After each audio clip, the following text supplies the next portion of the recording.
J'ai pendant longtemps fait des trucs qui ne me correspondaient pas et je me suis levé pendant longtemps avec la boule au ventre le matin en essayant par exemple de faire de la prospection, en essayant de faire des appels d'une certaine manière qui ne me correspondaient pas du tout, de la création de contenu qui ne me correspondait pas du tout et je me suis retrouvé à quasiment faire un burn-out.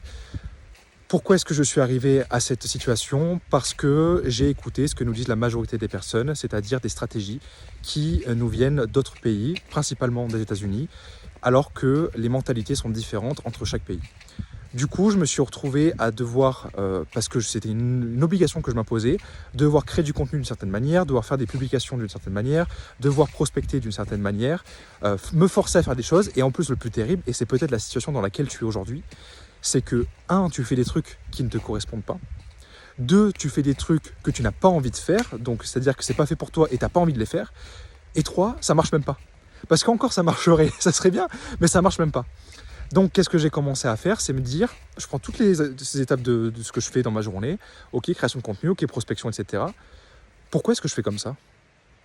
Pourquoi est-ce que quand je crée par exemple du contenu, je suis ce plan-là? Ok, c'est un mec qui fait de la création de contenu qui a dit ça, mais qui est ce mec-là? Est-ce que déjà j'ai envie de l'écouter? Et c'est pas parce que quelqu'un dit quelque chose qu'il a raison. Donc pourquoi est-ce que je fais comme ça? Alors évidemment, il ne faut pas non plus réinventer la roue, on prend des concepts qui marchent déjà, mais dans tous les cas, il y a toujours des socles communs à toutes les stratégies. Mais sur les détails, sur par exemple des techniques de prospection, sur par exemple la manière dont on va faire, sur par exemple LinkedIn, comment on va faire pour prospecter une personne, pour rentrer en contact avec elle, pourquoi est-ce que tu fais comme ça? Est-ce que c'est vraiment un truc que tu as envie de faire? Si la réponse est oui, oui, c'est vraiment bien, parce que c'est la dernière information que je vais te donner de ce réel. La motivation est beaucoup plus importante que la discipline. Toutes les personnes qui te disent discipline, discipline, c'est du bullshit. C'est des personnes qui inventent ça, mais c'est un scam, c'est pas vrai. La réalité, c'est que toutes ces personnes-là sont motivées par ce qu'elles font. Elles sont motivées par le fait de faire les mêmes actions tous les jours, par le fait d'avoir des résultats. Donc soit une motivation intrinsèque qui vient de elles, soit une motivation extrinsèque, donc les résultats qu'apporte une tâche.